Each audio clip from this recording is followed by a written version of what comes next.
وما أرسلناك إلا رحمة للعالمين. Batasannya ada. Apa itu? Ketika nador, wanita tersebut harus temani mahramnya. Ini tadi yang saya bilang, nador itu bukan ngintip, bukan nginceng, gitu. Bukan diem-diem gitu. Ada mahramnya. Nah, makanya kalau kiranya kamu misal mendapati ada wanita yang membuat hati kita itu pengen di sini bukan pengen untuk ngajak pacaran, bukan ya, pengen untuk menikahi gitu kan. Nah, maka cari rumahnya, tanyakan ke tetangganya, walinya siapa, temuin. Ya, ngomong, Pak Parman, ya Mas, dengan siapa nih Gi? Nama saya Angga Pak Parman. Gitu.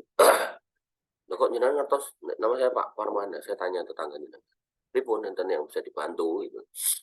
Jadi gini Pak Parman, saya kemarin sholat di masjid situ, terus kok saya lihat ada guru TPA gitu. Ya, terus saya tanya ke warga, katanya rumahnya Tan Riki putrane jenengan. Nah terus piye Mas? Ya mohon izin Pak Parman, kalau diperkenankan saya ada ketertarikan untuk nyari jodoh gitu. Ya, gue pilih di parengaken ya. Saya mohon izin pengen memperistri putri jenengan gitu. Gue jenenge lanang tenan ngono. Nah, mau cari kertas sama ke jendela bludak ngono kan. Gue terus diwaca tulisannya ayo kawin lari ngono kuwi jenenge maling. Nah, itu kalau walinya saya gitu ada bedil gak bedil. Ya, jadi laki-laki yang gentle tuh kayak gitu. Oh gitu Mas. Kok delemen Mas ini? Anu tau turah nyawa Mas gitu. Bukan Pak Parman. Ya, saya pernah ngaji itu ya. Justru yang bener tuh ngeten iki, mboten dijak pacaran. Ngono ki wali sing di ngono ki lak seneng. Seneng tuh maksudnya ternyata masih ada tuh laki-laki yang model gini. Banyak kan laki-laki yang mau ngejak yang-yangan, kelayapan, keluyuran, terus dimetengi, terus baru meteng kedua gitu kan, ditinggal gitu. Ya wanita juga gitu ya, jangan gampangan ya, kalau jatengin laki-laki rupan itu ganteng sidik, ngono, jak pacaran terus wah yo. Ya. Aku sedih bojoin, gak apa-apa Mas. Wah aku jadi yang kedua gak apa-apa. Tapi yang kedua ini cuma simpenan, yo gak apa-apa Mas. Wah, rusak ya. Jadi kalau kamu tahu lagu-lagu sekarang itu parah-parah gitu. Selingkuh itu indah, menjadi kekasih dalam bayangan, impian, wah aneh-aneh. Itu setan semua. Makanya ya kalau bisa nggak usah dengerin lagu-lagu itu. Jadi nanti tidak terbawa sama suasana untuk jadi wong rajdo tadi. Nanti mendingan ya apa adanya kayak Nabi Sallallahu. Jadi kalau begitu Pak Parman ngomong nggak mau, wah orang Mas, wong dek wis dicalon, dek iki tak kerapek ya anak bupati kok. Wong iki pun matur nuwun. Ngono, boleh cari yang lain. Insya Allah ya, nggak ada dia masih ada mereka. Ngono, dia kan satu, mereka kan banyak. Dan itu benar Nabi SAW mengatakan tidak akan terjadi kiamat sampai seorang laki-laki itu menanggung 50 orang perempuan. Jadi perbandingannya itu nanti itu 1:50. Jadi kalau orang lanang siji nikah 4 aja itu berarti masih ada 46 wanita yang belum nikah. Paham nggak? Jadi kalau kamu boleh ditolak sekali, aman, masih ada 50 gitu. Coba lagi. Jangan kapok. Masih banyak wanita. Dan yang nolak juga belum tentu. Ketika kamu nikah duluan, belum tentu dia udah nikah. Orang itu karena mempersulit dirinya sendiri dengan berbagai macam kriteria, akhirnya ya nggak ketemu jodohnya. Ketika nador diperbolehkan seorang laki-laki untuk melihat wajah dan kedua telapak tangan yang dinador. Ini pendapat jumhur ulama. Maka ketika ada yang ngomong boleh melihat rambut, copot jilbab dan seterusnya, ini bohong. Nah terus gimana? Saya tuh nggak seneng sama wanita yang keriting misal gitu kan, ada laki-laki yang gitu.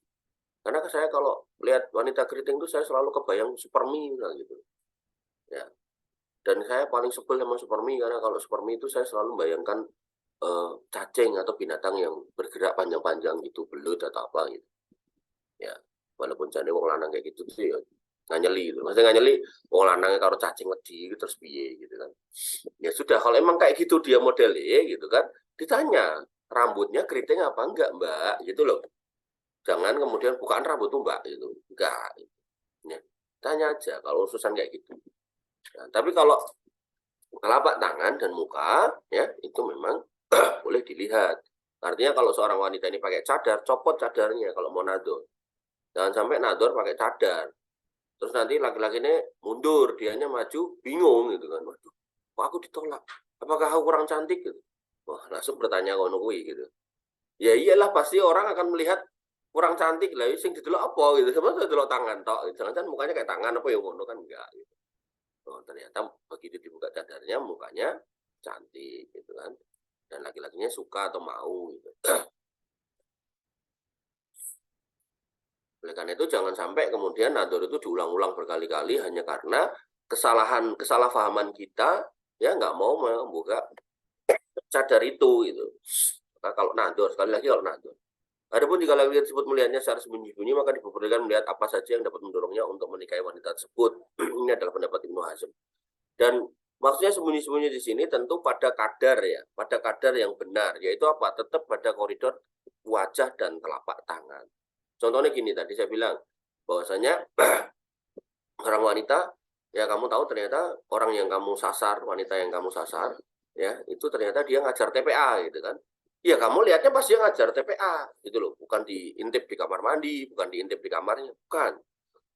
Oh kamu tahu kalau dia misal jam segini dia misal kursus tahfidz misalnya. Ya udah kamu lihat dari jauh pas dia datang ke sekolah tahfidznya gitu. Jadi ini maksudnya sembunyi-sembunyi itu seperti itu, bukan kemudian ngintip pas mandi, ngintip pas di dalam rumah, kamu beli teropong segala macam, enggak ya. Diriwayatkan dari Muhammad bin Maslamah radhiyallahu anhu, ia berkata, "Khatabtu imra'atan, aku melamar seorang wanita. Faja'altu atajabba'u laha, maka aku menjadikan sesuatu yang membuatku condong kepadanya, hatta nadortu ilaiha, sampai aku melihat kepadanya fi nakhlin laha. Nakhlin lahannya apa? Oh, di kebun. Nakhlin ini kurma. Ya. Maka aku diam-diam melihatnya dengan cara melihat dia waktu di kebun. Jadi di luar yang lihatnya, bukan ngintip di kamar mandi, bukan apa. Fakilalahu, maka ditanyakan kepadanya, ataf alu hada wa anta sohibu Rasulullah SAW. Kok kowe ngijeng ini gitu? Kan kowe sahabat Nabi SAW. Masa kamu nggak punya adab kira-kira gitu? Anu kalimatnya. Fakola, maka si Muhammad bin Maslamah ini mengatakan, sampai itu Rasulullah SAW yaqul, aku mendengar Rasulullah SAW bersabda, idza alqallahu fi qalbi imri'in khitbatam ra'atin, apabila Allah sudah memberikan di dalam hati seseorang itu keinginan untuk melamar seorang wanita, wala ba'sa ayanduru ilaiha, maka enggak apa-apa untuk lihat kepadanya. Sekali lagi melihatnya ketika wanita ini ada di luar dalam kondisi pakai pakaian yang baik. Ya, jadi pengen ngecek itu loh aktivitasnya gimana gitu. Jadi misal kalau konteksnya ini kebun kurma, misal kalau dia orang Sumatera, bapaknya mengelola kebun sawit misal gitu, ini musim panen sawit. Nah, ternyata anak ini rajin bantu bapaknya, apa itu namanya, nyenggei sawit itu loh, panen sawit itu loh yang pakai sosrok gitu, celuk gitu nanti sawitnya jatuh. Wah ternyata kuat nih, sawit sak tandan gede gitu bisa diangkat sendiri gitu. Awes. Jadi kalau aku kesel, so digendong karo DE ya. Barangkali kamu senang wanita yang kuat-kuat gitu kan. Nah, ketika nador tidak diperbolehkan untuk menyentuh wanita yang dinador, nggak boleh ya. Jadi yang dilihat cuma muka dan telapak tangan, kemudian megang-megang yang nggak boleh. Coba mbak tak pegangin, halus tenan nggak kulitmu? Nggak ya, nggak boleh. Kelihatan kok gitu, kulit itu kalau dilihat aja kamu bisa bayangin halusnya. Ya, kalau dia ada apa naik turun kayak jalan yang nggak diaspal gitu ya, berarti itu kasar. Ya. Maka perhatikan di situ. Dan juga perlu ditanya, nanti ada sih poinnya. Ya, agar kamu juga tahu gitu, nadanya atau suaranya seperti apa. Gitu. Kan mau tanya ternyata nadanya kok mirip saya gitu. Itu jangan, tapi suaranya kok kayak wong lanang gitu kan. Nah, itu juga perlu gitu. Juga apa-apa yang penting alisnya kandel gitu. Ya nggak apa-apa juga. Pokoknya cari sebab kamu bisa tetap teguh memilihnya. Karena wanita tersebut belum halal ya. Nah, makanya suka aneh itu. Oh, datang acara resepsi si fulan gitu. Datang nih. Nah, padahal dia belum nikah atau berarti sebelumnya gitu kan. Tiba-tiba ada foto prewed macam-macam sing digendong lah, sing apalah, sing kandian, sing wah. Nah, ini otomatis dia sudah merusak akad-akad apa? Sudah merusak hubungannya sebelum resmi gitu loh. Terus dia nanti minta orang yang datang ya mendoakan sakinah mawaddah warahmah. Susah lah. Ya. Itu sama aja orang ke diskotik terus anu dong aku jadi cah soleh ya gitu. Gimana ceritanya gitu. Nggak ada hubungannya. Artinya kalau kita berharap pernikahan yang sakinah mawaddah warahmah ya toh, maka harus kita bangun ya sejak sebelumnya itu dengan cara yang baik gitu. Jangan pacaran, jangan prewed yang aneh-aneh. Diriwayatkan dari Ma'qal bin Yasar radhiyallahu anhu bahwasanya Nabi SAW bersabda, la ay yud'ana fi ra'si ahadikum, dicoblos kepala seseorang dengan jarum besi, bimih yatin dengan jarum min hadidin dari besi, khairun lahu lebih baik buatnya min ayyamassa imra'atan la yahillulah, daripada kamu pegang wanita yang halal. Maksudnya itu kamu nanti akan dikasih siksa yang rasanya tuh lebih sakit daripada cuma dicoblos kepala kita dengan jarum dari besi. Nah, jarum dari besi ini kan jangan dibayangin jarum yang kecil itu. Jarum apa kayak untuk domi karung goni ya, yang gede ya. Bisa jadi enggak disebut jarum yang sekecil apa, segede apa. Gitu kan. Karena ya adabnya itu lebih menyakitkan daripada ini. Makanya kita harus hati-hati. Ojo ngendeng ke gitu. Ya. Dan jadi perempuan juga jangan geleman gitu. Dia demok sih, nah untuk kok dinikah mah tangannya asap. Lihat aja toh mas gitu. Atau kalau emang kita punya prinsip yang tegas, ya kita punya muruah, kita punya kehormatan, kita punya harga diri yang besar, ya toh. Delok wong lanang kaya ngono polae. Oh gitu mas modelan kamu. Oh ya wis enggak usah aja.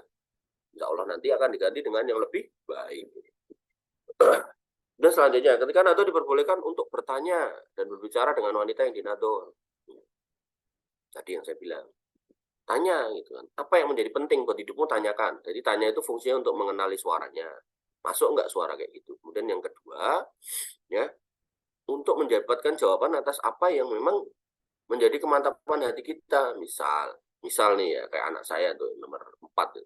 Senangnya makan telur goreng gitu, telur dadar. Tanya, ukti atau mbak gitu. Jangan bisa dadar telur enggak gitu. Nah bisa ya lanjut. Nah nggak bisa, wah nggak bisa. Saya kalau lihat telur ayam tuh saya takut, langsung tak banting-banting ya. Yo nanti kamu menderita gitu kan. Karena emang ya doyannya makan cuma pakai telur gitu. Itu nek telur, nek tempe misalnya gitu. Kamu senangnya cuma makan pakai tempe gitu. Bahkan nasi tempe sama sambal is okay gitu kan. Terus ya kamu tanya lah, Mbak bisa goreng tempe enggak? Enggak bisa Mas gitu. Saya kalau goreng tempe gosong terus gitu kan. Kadang keliru yang tak goreng itu bukan tempenya tapi buntele ya, gitu. Kalau kayak gitu ya cari yang bisa gitu loh. Mana yang bisa kemudian memantapkan hatimu. Nah, itu ya. Jadi selain untuk mengetahui suaranya, juga untuk tahu pada poin-poin yang dipentingkan gitu. Gitu. Dan kalau bisa pertanyaannya jangan berat-berat sampai akhirnya membuat orang tuh bingung juga gitu. Jadi gini Mbak, saya tuh pengen punya calon ibu buat anak-anak saya itu wanita yang super. Jadi menurut Mbak itu gimana caranya menjadi wanita yang super itu? Bingung mau itu kok kayak gitu. Super apa Mas? Super mie apa super pel gitu kan? Nah, susah gitu loh. Ya. Saya menanya yang simpel aja gitu. Karena ada hal-hal yang mungkin ya kalau ditanyakan untuk dijawab dia nggak bisa jawab, tapi dalam prakteknya dia itu luar biasa. Ya. Ada orang yang kalau disuruh mendefinisikan ibu yang baik itu seperti apa mungkin susah, tapi dalam prakteknya ternyata dia seorang ibu yang baik gitu. Kayak gitu. Nah, ada juga sebaliknya, wong kalau suruh berretorika kan jelas ke pintere ra ukur, tapi dalam prakteknya nol. Nah, maka jangan mudah silau dengan jawaban yang wow gitu loh. Laki-laki juga sama. Kalau kamu menanya balik ke laki-laki, wah misi pernikahan kamu apa, Mas? Gelagapan nggak bisa jawab, visi misi aja apa nggak ngerti. Tapi begitu kemudian dinikahi, ternyata laki-laki itu semua semangat nyarikan nafkah istrinya, gimana caranya punya rumah, berjuang mati-matian, banting tulangnya keplek-keplek sampai mau patah gitu kan. Nah, kadang itu ya kan, nggak semua bentuk itu tadi yang ditanyakan atau itu bisa diucapkan dengan kata-kata. Ya, wanita ini sayangnya itu suka selalu melihat bentuk gitu. Jadi misal dulu awal-awal nikah, misal sing lanang sok romantis itu kan, buat kembang gitu kan. Begitu punya anak 1, 2 gitu, sing lanang wis ora tau nggoke kembang. Terus sing wedok ngamuk-ngamuk. Jene bernikah ya, bengi mbok gawake kembang. Saiki kembangnya ora tau ya tukoke. Awalnya batin, lama-lama ditokke gitu. Nah, maka ya suami tinggal jawab. Dulu kita cuman berdua, duit buat beli kembang ada. Sekarang kita sudah punya anak 5. Daripada buat beli kembang, ya tak buat beli beras, buat beli minyak goreng, susu, telur. Nah, saiki tinggal kamu pilih, kamu mau makan nasi sama telur, apa mau makan kembang gitu. Nek kamu mau makan kembang, ya nanti aku bawain kembang buat kamu. Silakan dimakan. Ya, jadi keromantisan laki-laki ya kan di awal pernikahan itu ya berubah menjadi apa? Menjadi sikap dia memperjuangkan keluarga. Ngono. Dong ra, Bro. Hah? Gitu. Nah, syukur-syukur ya toh. Allah kasih rezeki lebih banyak gitu kan. Maka kalau emang bojomu seneng sama kembang gitu kan, ya rezeki akeh ya gawe usaha wae. Toko kembang bojone kon nunggoni. Dah tunggoni bedino bisa nyawang kembang. Atau bikinkan taman dengan penuh bunga gitu ya, biar dia tiap hari nyirami kembang. Ya kayak gitu. Jadi yang harus kita pahami bahwasanya apa yang penting untuk kita kemudian melangkah dalam pernikahan ini boleh ditanyakan. Tapi pertanyaannya jangan sulit-sulit, apalagi berbau-bau yang politik itu kita ya nggak pas itu. Gimana Mbak? Kita dalam hati batin, ini pokoknya nek pendukungnya Prabowo aku tak pilih. Gimana Mbak? Pilih mana? Anies Baswedan apa Ganjar Pranowo? Pilihannya mengku ya, terus dia milih, saya pilih Ganjar Pranowo misalnya. Wah, berarti udah tak pilih. Ya orang mungkin ketemu lah. Karena pengen sing calon yang milih Prabowo gitu. Ya, maka itu nggak penting untuk ditanyakan ya. Wanifidina azani Allah wa iyyakum. Karena suara wanita di dalam pembicaraan yang biasa bukanlah aurat. Ini berdasarkan pendapat yang kuat. Nah, maksudnya itu perbicaraan yang biasa itu biasa dalam artian nggak mendayu-dayu dan kemudian memang ada kepentingan untuk ditanyakan. Gitu. Allah Subhanahu wa taala berfirman, "Fala tahdha'na bil qauli." Ya, jangan kalian melunakkan ucapan dalam berbicara. Jadi wanita itu nggak boleh ngomong mendayu-dayu pada laki-laki. Fayat ma'alladhi fi qalbihi marad. Kemudian orang yang di dalamnya ada penyakit hati itu ada keinginan. Wa qulna qawlan ma'rufa, dan berbicara dengan perkataan yang baik. Maka ngobrol dalam rangka tujuannya adalah nador atau dalam konteks nador itu adalah perkataan yang baik, omongan yang baik, dan nggak perlu mendayu-dayu. Ya. Apa kabar Mbak? Baik. Namanya siapa? Susi. Ya. Maka ngomongnya yang biasa aja, nggak usah yang mendayu-dayu. Baik, kita cukupkan sampai halaman ini, insya Allah. Demikian yang bisa kita sampaikan dan kita diskusikan. Kurang lebih mohon maaf. Assalamualaikum warahmatullahi wabarakatuh. Assalamualaikum warahmatullahi wabarakatuh.